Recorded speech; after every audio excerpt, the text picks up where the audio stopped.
परिषदेला थेट नगराध्यक्ष पदासाठी कोण निवडून येणार असं सर्वांसमोर प्रश्नचिन्ह निर्माण झालं होतं। 2 डिसेंबरला मतदान झाल्यानंतर देखील मात्र जनतेच्या मनामध्ये प्रश्न निर्माण होत होते की इथे शिवसेनेचा भगवा फडकणार की मग भारतीय जनता पार्टीचं कमळ उमलणार। परंतु इथे मात्र धक्का देत अतिशय धक्कादायक असा विजय मात्र हर्षदा पाटील यांनी मिळवलेला आहे। गेल्या अनेक दिवसांपासून जनतेच्या मनामध्ये आणि जनतेच्या थेट संपर्क साधणाऱ्या खऱ्या नगराध्यक्ष आज पहिल्या नगराध्यक्ष होण्याचा मान मात्र हर्षदा पाटील यांनी मिळवलेला आहे। आज त्यांच्याशी आपण चर्चा करणार। वहिनी काय सांगाल?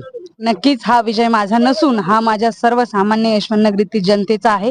माझ्या मायबापांनी माझ्यावर जो विश्वास दाखवलेला आहे त्या विश्वासाचा आज खरं सार्थ ठरून आणि त्यांनी मला आज ह्या पदापर्यंत पोहोचवले म्हणजे मी त्यांचा एक प्रतिनिधी म्हणून आणि त्यांचे जे प्रश्न आहेत रखडलेले ते प्रश्न नक्कीच मार्गी लावणार आहे। कारण माझ्या यशवंतनगरीत कुठेतरी एक विकासाचा धूर निघायला पाहिजे आणि तो धूर मी आता काढल्याशिवाय राहणार आणि हेच तुम्हा सर्वांना सांगते। धन्यवाद। नक्कीच वहिनी या होत्या। वहिनी यांनी अतिशय प्रामाणिकपणे जनतेमध्ये जाऊन जनतेचे प्रश्न जाणून घेतले होते आणि आज त्यांचा विजय झालेला आहे।